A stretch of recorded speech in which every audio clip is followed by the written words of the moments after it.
So everyone acts networking is a sport just for extroverts. If you're not one of those people working in the room, that you're losing. And honestly, if you've ever watched someone bounce from conversation to conversation, handing out business cards like it's a parade, you've probably thought, I can't do that. And if that's you, good, you shouldn't. Because here's what nobody tells you. Introverts are actually better at building real relationships. Not louder relationships, not more of them, better ones. And better is the only kind that actually matters. And I've seen this time and time again in my work over the past 15 years. There's this idea that networking is a volume game. You're supposed to show up, shake as many hands as possible, collect LinkedIn connections, rinse and repeat over and over again. The extrovert, of course, wins by default because, well, they're fine being everywhere. But here's what actually drives career growth, business deals, and opportunities that fall in your lap. Trust, depth, the feeling that someone actually gets you.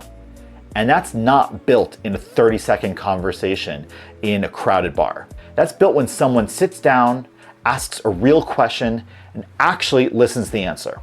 Introverts, you do this naturally. You're not there to perform. And that's a massive advantage to you. I want you to think about the best conversation you've had at, let's say, a work event.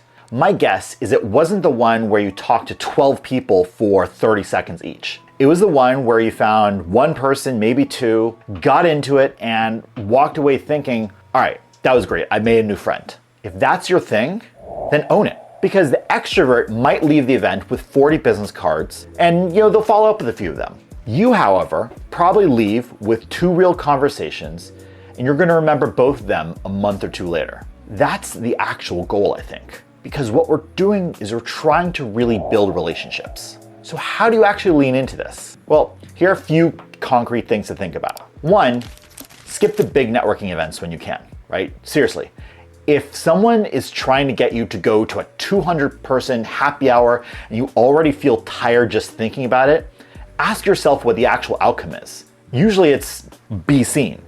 That's a fine goal, but it's not a relationship building goal. Those are different things. But if you have to go, then number 2 is to bring a friend. Now, I know this sounds obvious, but most people don't do it. A wing person turns a networking event into a 2-person operation. It really changes the whole energy. 3, most events have attendee lists. Most people just ignore them. I don't want you to. Because before the event, you can identify 2 or 3 people you actually want to meet and reach out ahead of time. Hey, I saw you'll be at the event, would love to meet up one-on-one. Or after the event, fine, right? Sorry we couldn't meet up, let's try it. Number 4, find your format and stick with it. Because maybe you're someone who communicates via a short message.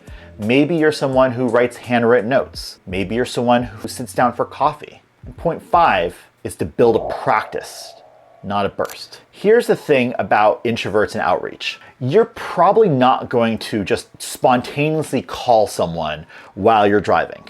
And you might think that there's something wrong with you because of that therefore you are inferior, that you are not a great relationship builder, that maybe you should just, go and just be an Uber driver or something like that. But truth be told, it's not that there's anything wrong with you, it's just that you are wired differently. Because while someone who's more extroverted might be able to come about it more naturally, they're oftentimes, again, it's just spontaneous, spur of the moment, right? I'm just jumping in the car and I'll just happen to call someone. What you can do is you can be more structured around it, right?